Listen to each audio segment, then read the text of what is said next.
ଆମେ ଆସିଛୁ ଏଇଟା ଜୟପୁର ବନାଞ୍ଚଳ ତରଫରୁ ଆମ ଷ୍ଟାଫ୍ ସମସ୍ତେ ଫରେଷ୍ଟର ପ୍ଲେକାର୍ଡ ଆଉ ସ୍କ୍ୱାଡ୍ ସମସ୍ତେ ଆସିଛୁ।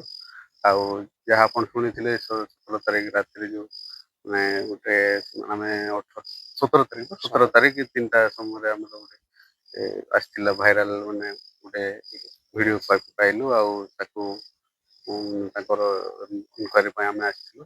ଆଉ ଏଠି ସବୁ ପଗମାର୍କ ଯୋଉ ପଡ଼ିଥିଲା ସେଇଟା ସବୁ ଅନୁସନ୍ଧାନ କଲୁ। ଆଉ ସେ ସିସିଟିଭି କ୍ୟାମେରା ବି ଦେଖିଥିଲୁ। ଆଉ ସେଠୁ ଆମେ ଜାଣିଲୁ ଯେ ସେଇଟା ଆକ୍ଚୁଆଲି ପଗମାର୍କଟା ଛୋଟ ଅଛି। ତ ସେଇଟା ବୋଧହୁଏ ଆମର ଜଙ୍ଗଲ କ୍ୟାଟ୍ ହେଇଥାଇପାରେ। ତ ସେଥିପାଇଁ ଆମେ ଆଜି ଟ୍ରାପ୍ କ୍ୟାମେରା ପକେଇବା ପାଇଁ ଆସିଛୁ। ଆଉ ଟ୍ରାପ୍ କ୍ୟାମେରା 4ଟା ପକେଇଛୁ। ଆଉ ଆମ ସ୍କ୍ୱାଡ୍ ସବୁ ଅଛନ୍ତି ଆଜି ଆମର 4ଟା ଟ୍ରାପ୍ କ୍ୟାମେରା ଲାଗିଛି। ଆଉ ଆମର ଅଛନ୍ତି 10 ଜଣ ଟିମ୍ ଅଛନ୍ତି। ସେମାନେ ହୋଲ୍ ନାଇଟ୍ ଡ୍ୟୁଟି କରିବେ।